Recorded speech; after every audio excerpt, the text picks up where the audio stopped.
Hello everyone and welcome back to the Hidebound Convivium. It's your friendly neighborhood HideCon here, and going to be uploading a short little video just to do some channel maintenance things, and just share some thoughts that occurred to me as I was at work yesterday. So first, I want to say thank you so much. First of all, to Dave the Distributist for sort of putting my channel on blast a little bit. It's it's sort of a running joke in the circles that I travel in that nobody is quite as good at shilling their channel as Settlers Lament, and I'm particularly bad in that regard because I don't want to. I don't want to seem. I have an aversion to shilling because I don't want to seem like I'm an attention hog. But at the same time, I run a YouTube channel, so it's kind of the whole point is people giving you attention. Um, so that's the one thing. So thank you, Dave. And thank you to my new 37 odd subscribers. It means a lot to have you guys aboard, and I'm hoping to keep growing from here. For those who are new to the channel, I just want to say thank you for subscribing. Smashing like, smashing subscribe, doing all the smashing. It really, it's a confidence boost. It helps out a lot, and I hope to be one of those channels that consistently provides high value content. If it's not in the form of essays, then perhaps in the form of some short fiction I've been working on, or in the form of reading old poetry, for example. I think at some point I'm going to go back and finish my recording of J.R.R. Tolkien's translation of Sir Gawain and the Green Knight, and then I'll collect all of those episodes together so you guys can listen through the whole thing at your leisure. But other than that, I'm not exactly sure what the plans for the channel are going to be going into July, but I think there's probably going to be more essays just because of the political situation going on in the country. It's kind of hard not to be thinking about things, and what I'm going to talk about today is no exception. I do want to say, also, I'm extremely excited because I got a new microphone in. It's one of those, it's not a fancy microphone, it's just one of those that's got the, it sits on the desk, it's got the articulatable little metal arm that the microphone sits on, and that means that the sound quality of my videos is either going to go up or it's going to go down. It's going to go up perhaps because the recording equipment is just better. It's better than the dinky little microphone in my headset. It may go down because it's going to pick up more things. It's going to be more sensitive. So I'm still working on how far away I have to sit to, not peak the audio, and try not to, trying to make my P's softer so they don't pop as much, and also, I don't know how much of the background noise in the room it's going to pick up, like fans and stuff, because I have no way to soundproof the area that I record in. But either way, guys, that's neither here nor there. I feel like there was something else I wanted to add. Oh, yes. For those of you who are sort of new to the channel and kind of wonder what my whole shtick is, so I'm an English major in college, and one of the major things that I like to focus on is the intersection between culture, specifically like high art and literature, and politics and religion. So I am kind of a political channel, I suppose, but I'm not one of these guys that's gonna sit and read you the news and give you my commentary on it all day long.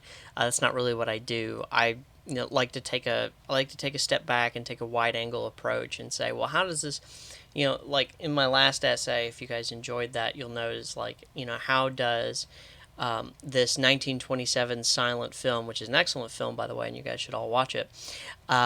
How does this connect to a novel that G.K. Chesterton wrote, or not a novel, but a book that he wrote? And how does this connect to St. Thomas More's Utopia from 1516? And how does this relate to St. Augustine, the City of God? And how does this relate to St. Thomas Aquinas's sort of theology of heaven? And you'll note that nothing in intellectual history occurs in a vacuum. And I've found that my strength as sort of an analyzer, somebody who writes about these things, is that I'm able to sort of back up and be able to take a shotgun blast approach at looking at all these things and seeing the connections through the centuries. That does mean, however, I'm not gonna get into a lot of minutia. So if that's the sort of thing that you're interested in, it's probably this channel is probably not the best for you, but stick around anyway, because I like I said, I do record books and poems and things. But at any rate, guys, that's enough of me rambling. So let's get on to the actual topic of the video today. The topic that I wanted to talk about was, and I'm going to call it the left's Kabuki theater. And let me explain what I mean. So, for those who are not sort of Nipponophiles or whatever they might be called, people who are interested in the history of Japan, I am particularly interested in Japanese history, specifically the Sengoku period. Kabuki theater is sort of it's a form of theater that flourished in Japan during the Sengoku period. And it features, there are three kinds of kabuki. There are historical plays, there are what's called lover-suicide plays, and then there are sort of these interpretive dance performances. And the thing about kabuki theater is that compared to, say, something like Shakespeare, it's incredibly vibrant, it's incredibly representative. So, in Shakespearean theater, it is representative in the sense that we don't really get the concept of realistic theater until, like, what's his name? Stanislavski, I want to say, the Russian guy. But, not until the late 19th century do we really get the idea of, like, a stage being representative of a realistic portrayal of whatever's going on.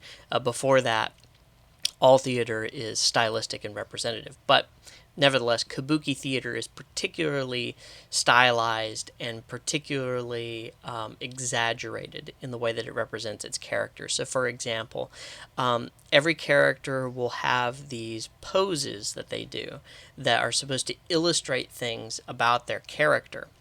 They'll wear these masks and makeup and these bright colored costumes, and all of these, all the colors, all the masks, the makeup, and everything. These are shorthand symbols for things about the characters that can't or usually aren't revealed through, say, dialogue. And in kabuki theater, what they do is they'll play out their scene, whatever they're trying to depict. Like, for example, in historical plays, it's usually about a war from before the Sengoku period.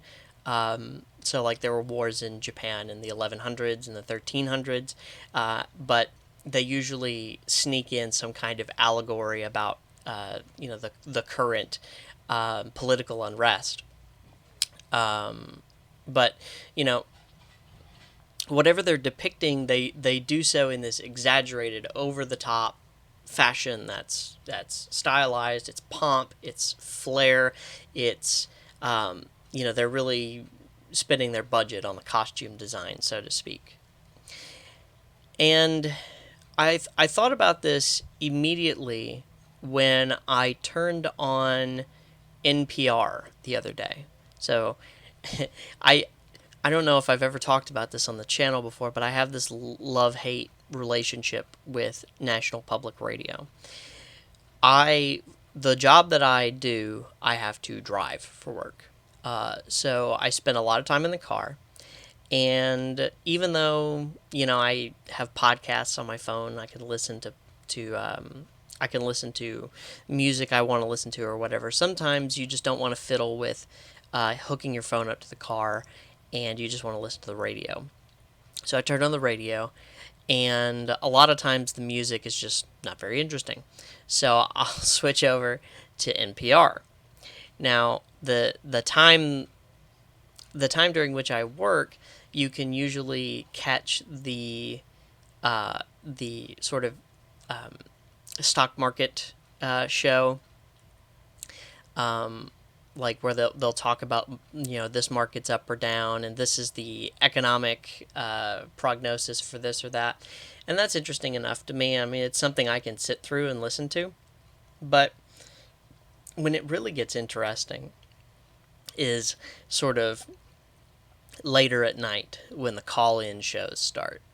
And my particular NPR affiliate, they broadcast I can't remember what it's called, but it's a call-in show from out of Boston. Now, the thing about NPR call-in shows, of course, is that they're all fake. The people that they have call in are sort of pre-selected and pre-screened so that whoever's doing the show can kind of bend the narrative. And there's a whole video to be done actually about how our tax dollars go to what is blatantly anti-white, anti-Christian propaganda.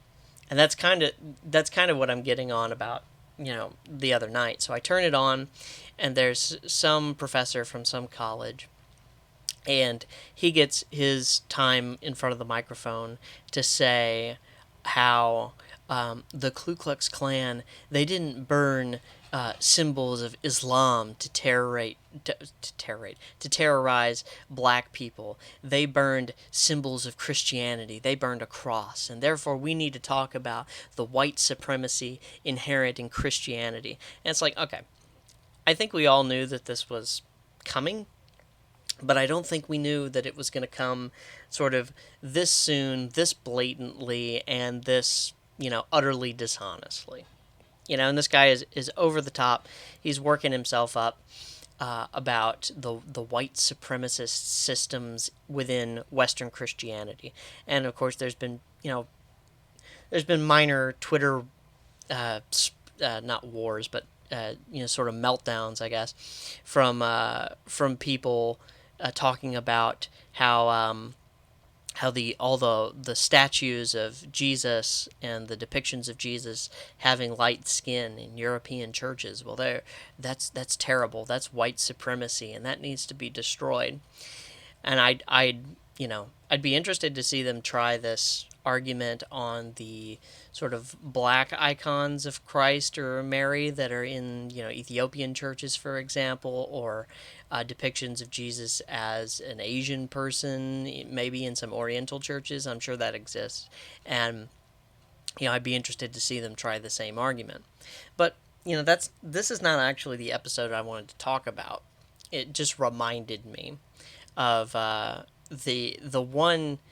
This was the interview that I listened to that really underscored to me the importance of listening to NPR the same way that a savvy underground dissident in the Soviet Union might listen to or might read Pravda, which was the state newspaper.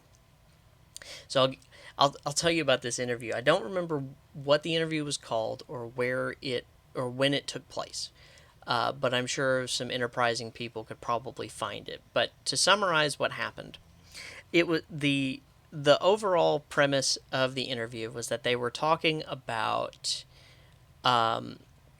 they were talking about police reform, actually. So this probably would have been after some sort of high profile shooting, but it's been a couple of years. They were talking about police reform, and they were talking specifically about over incarceration. And there's this program in New York City that they were highlighting where black youths who commit crimes are given the opportunity to basically repent of their crime in court, go through some mandatory community service and some therapy sessions, and have a clean criminal record. So it's a second chance, is the idea behind the program. And this is the crime that they get to highlight the effectiveness of the program. Okay, so the victim of the crime is a trans woman who was attacked on the subway by a group of black youths. Now, don't, that's not me saying that. That's NPR saying that. Okay, so there's this trans woman who is attacked by this gang of youths on the subway and beaten mercilessly and robbed. And the premise behind the program is that if the victim doesn't want to press charges, you can go through this sort of truth and reconciliation program. So that's what they did. Which, I mean, obviously this is probably a fake story, but nevertheless, the victim in this case decides to forgive the young perpetrator, the one who apparently showed some remorse over mercilessly beating someone, which you should. Not enough to stop his friends from doing it, but I guess he looked like he felt bad about it, is the story.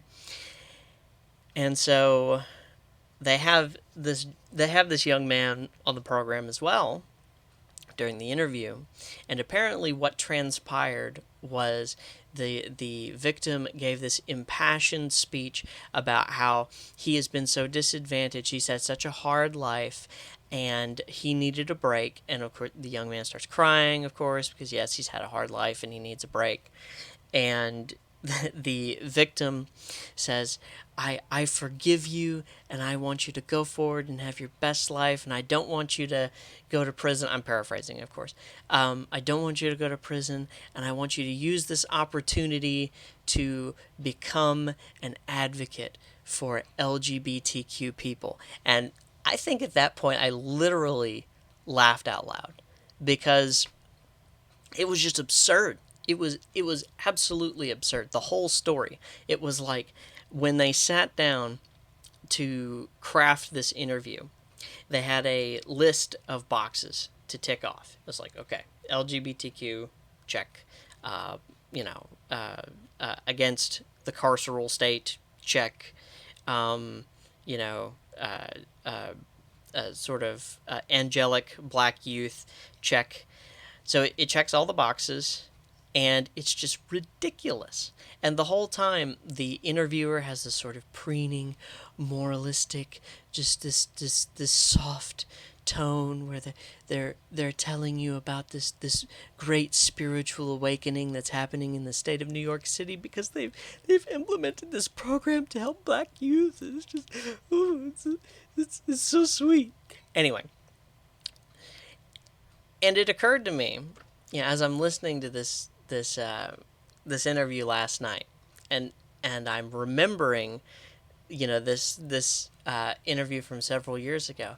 I'm thinking, programs like this, social media stunts like this, it is the left's Kabuki theater.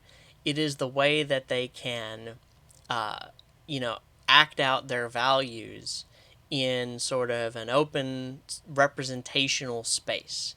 Because, what is this interview but a sort of theatrical representation of the march of progressivism, leftist progressivism in the world?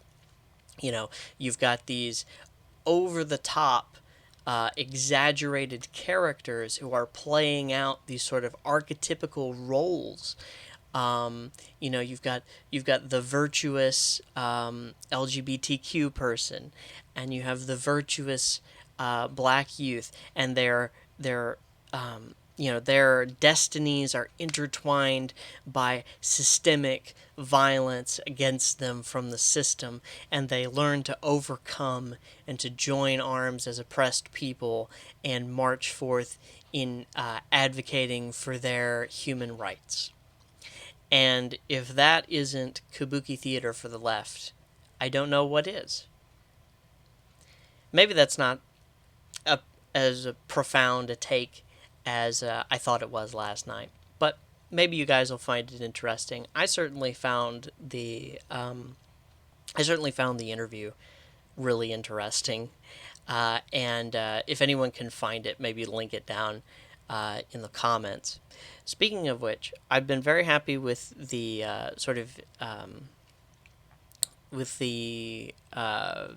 engagement that I've gotten through the comment section. My commenters are by far the smartest commenters on this side of YouTube, and I love you guys, and I love speaking with you guys. You recommend books and talk about important points that I might bring up in future videos, and that's awesome. I love that. And if you have a preference for any future videos that you'd like to leave in the comment section, if you made it this far, feel free to, like I said, pencil those in. I've got some short fiction that I can upload to the channel. I've got some poetry I can upload to the channel. I can also read works of poetry or works of short fiction and put them up on the channel, or works of nonfiction. Or I can continue what I'm doing, which is writing essays about sort of the significance of current events. But anyway, guys, that's been the Hidebound Convivium for today, the 23rd of June. Y'all have a great rest of the day, and God bless.